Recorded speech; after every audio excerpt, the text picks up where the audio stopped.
What's good, YouTube? It's your boy, Blue Blood Sports TV, back at y'all with another one. So, it seems like undefeated two-division world champion, Mexican superstar boxer who currently is the reigning WBC World Boxing Council super featherweight world champion, Oscar Valdez. 30 wins, no losses, no draws, 23 wins by way of knockout, 31 years of age, 5'5" with a 66-inch arm reach. Oscar Valdez seems to now be feeling the pressure from the media, the boxing pundits, his own platform, and his own promoter and legendary promoter, top-ranked CEO and promoter, Bob Arum. With that said, 2 weeks ago, it was announced that we're going to get the massive unification showdown that has been longly anticipated between Oscar Valdez and fellow super featherweight world champion, undefeated two-division world champion, superstar boxer, Olympic silver medalist, Shakur Stevenson. Shakur Stevenson, 17 wins, no losses, no draws, 9 wins by way of knockout, 24 years of age, 5'7" with a 68-inch arm reach. With that said, Shakur Stevenson was last seen in the ring October 23rd of 2021 when he took on the defeated former WBO super featherweight world champion, superstar boxer Jamel Herring, and he got a TKO victory, a stoppage over Jamel Herring. With that said, Shakur Stevenson, he's been seeking out a fight with Oscar Valdez since both guys were at 126 pounds, okay, at the featherweight limit. And Shakur Stevenson became Oscar Valdez's mandatory challenger. And Oscar Valdez, he vacated the title to move up. And now ESPN is admitting, after Shakur Stevenson for years have been saying that Oscar Valdez and his team and legendary promoter who promotes both Oscar Valdez and Shakur Stevenson, that being Bob Arum, have been protecting Oscar Valdez from Shakur Stevenson, okay? And so now ESPN's panel, ahead of Robson Casasia's fight, Oscar Valdez's last opponent, Robson Casasia, whom Oscar Valdez fought September of 2021, and he defeated Robson Casasia unanimous decision. But many people felt that Robson Casasia should have gotten a nod or at least gotten a draw. And he put up a very, very valiant effort, and it wasn't Oscar Valdez's best performance, seeing as though Oscar Valdez, 2 weeks before the fight, he had a lot of stuff going on, speculations, and Oscar Valdez tested positive for a banned substance, phentermine, on the USAID, United States Anti-Doping Agency's list.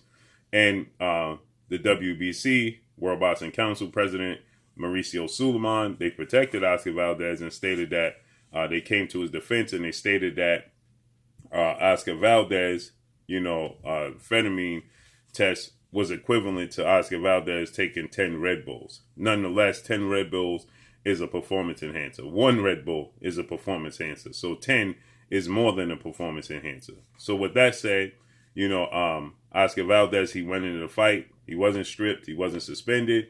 And he was able to proceed forward, and many people weren't happy. Oscar Valdez wasn't his best performance, and people point to the cloud hanging over him as to why he didn't perform to the standards he normally performs at. So with that said, you had ESPN panel with Robson Casasia and Robson Casasia's next fight, okay, that just took place this past Saturday night, okay, when he took on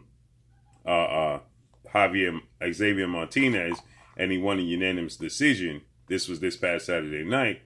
And the entire panel let it be known that Oscar Valdez has been avoiding Shakur Stevenson. You had Mark Kriegel, you had Timothy Bradley, you had Andre Ward, and you had Joe Tessitore. And they all were in agreement that Oscar Valdez has been avoiding Shakur Stevenson.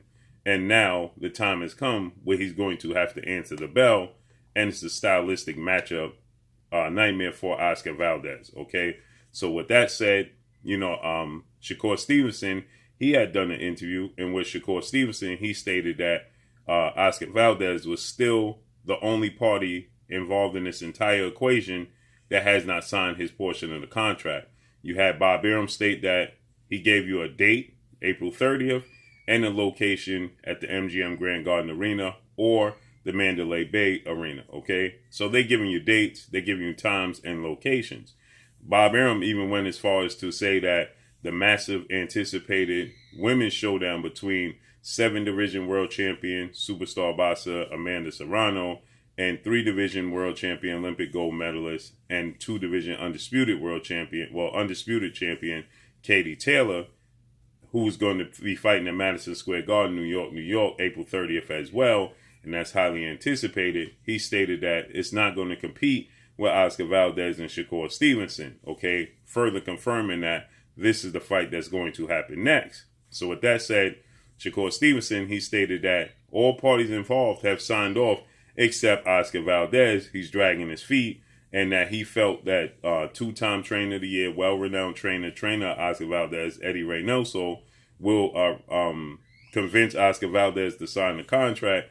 If not Eddie Reynoso, then 4-division world champion, Mexican superstar boxer who's currently the undisputed super middleweight world champion, Saul Canelo Alvarez, will convince him to sign the contract, okay?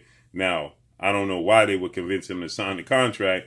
If Oscar Valdez is dragging his feet and don't feel confident that he can win the fight, why would his trainer, well-renowned trainer, convince him to sign the contract? Or why would, his mentor and big brother figure, to a degree, because they're the same age, Canelo and Oscar Valdez, why would they attempt to convince him if he don't feel confident and comfortable in the fight with Shakur Stevenson? They wouldn't. So with that said, Oscar Valdez, I believe, is starting to feel the public pressure, the pressure from his promoters, and I truly believe that ESPN wants this fight. I think that ESPN is pushing Top Rank and Bob Arum to make this mega fight happen because it's an important fight. It's highly anticipated, and it would do numbers for ESPN, okay? Now, ESPN, their first order of objective is not to, put on and promote boxing, okay? Their number one objective is the NFL, the NBA, the NHL, MLB, Major League Baseball, even golf. Boxing is not their number one objective. It's 5, 6, 7. College football, college basketball, those objectives are number one on their list, higher than the sport of boxing. But if they're going to have a partnership with Top Rank, they're going to want Top Rank to put on the best fights. And seeing as though Top Rank just lost one of their biggest fighters, if not the biggest fighter, not named Tyson Fury, in Terrence Crawford, undefeated 3-division world champion, former junior welterweight, undisputed world champion, currently the WBO welterweight world champion, who is widely considered by many to be the number one best pound-for-pound fighter in the world, in Terrence Bud Crawford, who has 38 wins, no loss, and no draws, 29 wins by way of knockout, 34 years of age, 5'8" with a 74-inch arm reach. He's no longer with Top Rank and ESPN and Bob Arum, and he's actually taking him to court. So seeing as though they lost one of their biggest stars, I'm sure at this point in time, ESPN is now pushing Top Rank to make the best fights possible. Not Oscar Valdez versus Emmanuel Navarrete, which is an action-packed fight, but it doesn't have the same meaning as Shakur Stevenson versus Oscar Valdez, because there's history that could be made here en route to somebody becoming undisputed. So Emmanuel Navarrete is a very good fighter. Emmanuel Navarrete is a 2-division champion. Okay, Emmanuel Navarrete, he competes at 126. He's 35 wins, 1 loss, no draws, 29 wins by way of knockout, 27 years of age, 5'7" with a 72-inch arm reach. So with that said, Emmanuel Navarrete, he's a very big guy. He's an action-packed fighter, but Emmanuel Navarrete is 126 pounder. He's not a 130 pounder. And if he move up, yes, it will be action-packed, but at the same time, it doesn't have much qualms on the sport of boxing. So with that said, Oscar Valdez versus Shakur Stevenson, it makes sense, okay? And so it has, it's a unification bout. It is highly anticipated. It's going to bring tons and tons of fans and eyes to the sport of boxing, and to ESPN, into this fight, into Top Rank. So I truly believe that ESPN is pushing Top Rank to make this fight happen. I don't believe for a second that Oscar Valdez is jumping for joy to make this fight happen. I don't believe Oscar Valdez is too interested in making this fight happen. I think that this is a case where Oscar Valdez is in a very, very tough position, because a lot of people came to his aid after he tested positive for the banned substance amphetamine, and a lot of people backed him, and now he had a lackluster performance against Robson Casasio after the fight was able to push forward. when most people thought he should have been suspended and there should have been some repercussions. So I think that Oscar Valdez is in a position where he's going to have to accept the fight, okay?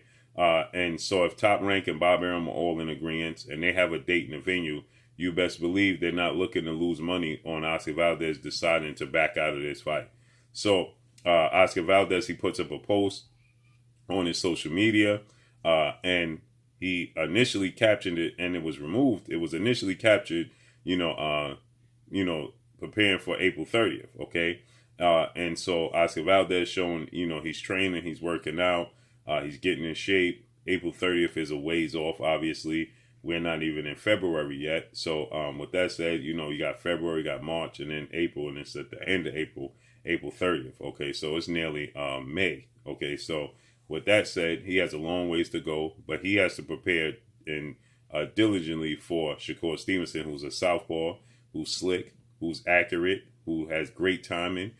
He has respectable power, high ring IQ, and all of those things seem to be, the Achilles heel for Oscar Valdez. So Oscar Valdez sends a warning, letting everybody know he's back in the gym, he's training, and he's getting prepared. So let's see if he officially signs this contract and what takes place moving forward. That's all I got for y'all. Make sure you hit the like button, drop a comment in the comment section, let me know what y'all think. Y'all already know what it is. It's your boy Blue Blood Sports TV. Hate, like, comment, and subscribe. If you haven't subscribed, hit the subscribe button, hit the like button, hit the bell icon to get all the new notifications. Follow me on Instagram at Blue Blood Sports TV, all one word. Y'all already know what it is. Shout out to the entire LDBC. Shout out to New Media. Shout out to Black Media Row. Make sure you like and share the videos. That's all I got for y'all. Peace. Hi, my name is Heather the Heat Hardy, and you're watching Blue Blood Sports TV.